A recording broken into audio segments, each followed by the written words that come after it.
Hi, Dr. Fortosis. I'm going to be presenting on Panapto today, a program I haven't used before, so let me know if there are any problems and I'll be sure to correct it for you. But here we are. I'm going to start my slideshow. Okay. So hello, my name is Drew Lott. I'm going to be presenting on the venue visitations we did throughout the uh, semester this year. And the four I chose were, my venue one was the Yuengling Center, located here in Tampa, Florida. I also did the FAU Stadium, located in Boca Raton. I did the International Polo Club facility in Wellington, Florida, which was really interesting. And then I finished off with Anfield in London, England, which is home to Liverpool FC. And the only visitation I was able to do in person was a Yuengling Center, but I found this venue to be the most rewarding because I worked there several times throughout the semester. I really like Yuengling Center because from outside it really doesn't, you really wouldn't think there'd be as much in there as there is, because they actually have multiple practice courts for their women's basketball team, their men's basketball team. Then they have their home volleyball court in there as well. They also have a players lounge in the facility. Their parking lot is fairly easily accessible, which is to me very important, as well as many other people who visit the arena. They have several communication centers for throughout the arena that help with just, broadcast, ESPN Plus. I know WWE is actually hosting their events starting April 12th there at the Yuengling Center, so I know they reach around the world, so they definitely have to have some good communication centers in the Yuengling Center to keep up with that type of demand. They have several smaller concession stands, which I wrote in my papers that I would probably increase if given the chance in the future. They have some pretty nice video boards and a VIP lounge in the arena, which is pretty nice. Since this was the only place I was able to visit in person, like I said, it was the most rewarding one.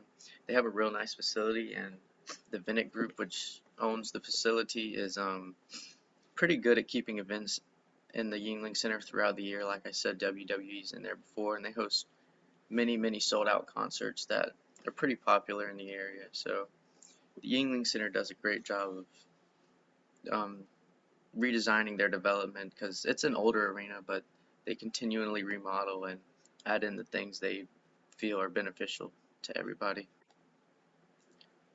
As part of my next um, venue is the FAU Stadium, located in Boca Raton. I like this facility. It differed from the other ones because it's a lot more modern. It's a lot of the newer features you like to see in a stadium, such as shaded fan decks.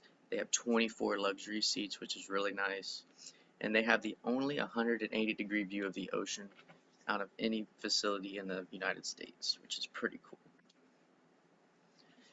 Unfortunately, I had to take a virtual tour of FAU Stadium, but it was still really cool, and I was able to see a lot of the facility. Like I said before, their luxury boxes were really nice. Um, I like the FAU Stadium because, like I said, it's more modern. It takes the things you like to see in a newer stadium and brings them to life.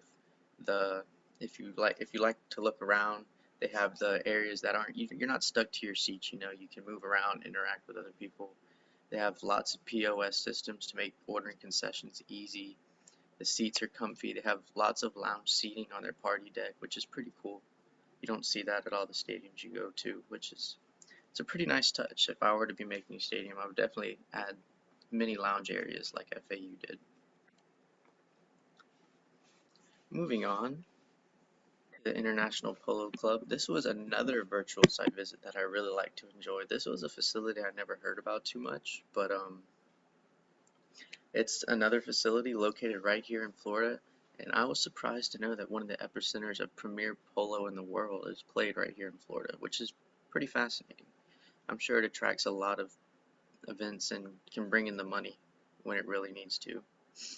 But it's not just polo, because this facility features uh, an outstanding clubhouse. You have to, if you haven't ever witnessed the IPC, I would definitely suggest taking a tour, even taking a virtual tour such as I did.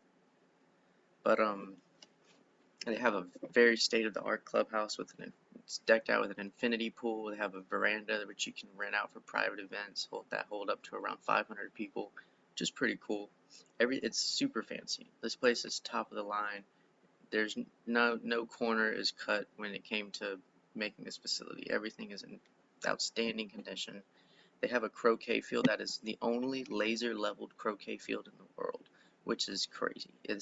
This allows you to, I mean, when you play your croquet games, your ball's not moving everywhere. It's going to be the most accurate level of play that you're ever going to play. It's pretty premier. As well as hosting polo events, they also have multiple fields that host like we were discussing before. Having multifunctional facilities is very important, and IPC does a great job of demonstrating that. They host lacrosse tournaments, soccer tournaments, many other tournaments. They like some of the premier tournaments in the country that they bring to IPC to host just because they have the fields and facilities to do so, which is pretty nice because multifunctioning fields are very important in modern facilities. Lastly, but surely not least, was my virtual trip to Anfield, which was very cool. I've done several virtual tours of Anfield before in the past just to see what the venue's like, but it's a place filled with history, and they really show that. As you can see, it's located right in downtown London, I mean, parking may be a little tough, but that's that's what you get when you have a venue in downtown. You just have to deal with parking a little bit, but they kind of make up for that in the other things they have throughout their venue. They have a humongous team store as well as a museum, which is important because, like I said, their history is important to them and their fans. So they have a long walk where you can see all of Liverpool's history, which is really cool. And then they have their gates, which I tried to get a picture of on here, but it wasn't working with me. But they have their gates that all the fans walk through, and it's another really important part to their history. So I think it was fascinating that all my venues were pretty different, and they had their own sort of niche that they were working towards. Anfield with their history, FAU with their modernism and their stadium. And I think it's been a really fascinating time learning about all these different stadiums. I really liked Anfield because the guy who was giving the tour was talking about how back in the day there they would have to wax the floors of the opposite team just so they would, feel like they would have an advantage, or they would make their doors smaller so the other team they weren't as comfortable, coming into the arena as the home team was. They tried to give the home team every advantage they could, which I thought was pretty interesting. To close out my presentation, I thought it was all the features of these facilities were pretty fascinating. I never ran into a facility that didn't, wasn't attempting to redesign their facility in order to benefit the fans, which is what you have to do. If you're going to have a facility, you're going to have to eventually redesign it to meet the times and find out what people are liking. Because, back in the day, people used to like being at their seat, being able to have someone come to them and bring them their drink or food or whatever. But now fans don't want to be in their seat. Fans want to get up. They want to interact with the other fans in lounge areas. They want to be able to go up to a POS system, have their order. Like, they don't want to wait in a line. Just easy new things that come up. Another thing that I wanted to bring up was the development of property around arenas.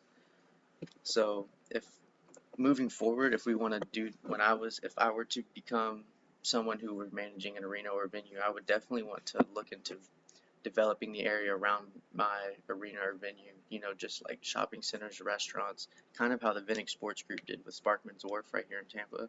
I find it pretty interesting how he partnered with USF and now they're building a USF hospital right there next to the Lightning Arena, which is, that's pretty interesting. But finally, the important takeaways I wanted everyone to take away from my presentation was when you want to build a venue, you got to find multiple uses for it. You want to continue to bring in the income for your arena. You never want to have to, step back and worry if you're making enough money.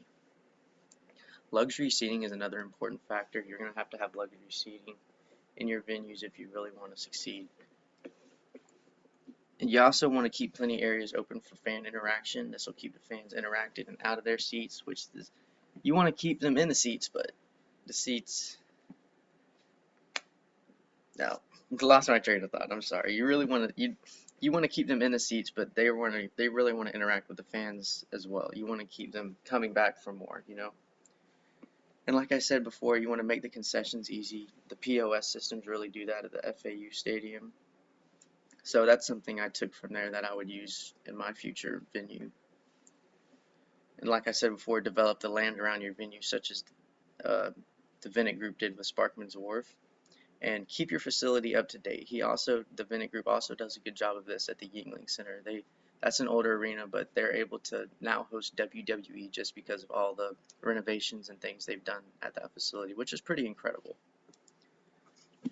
And I'd like to thank you for your time, for listening to me talk about my venue visitations, and I hope you were able to take something away.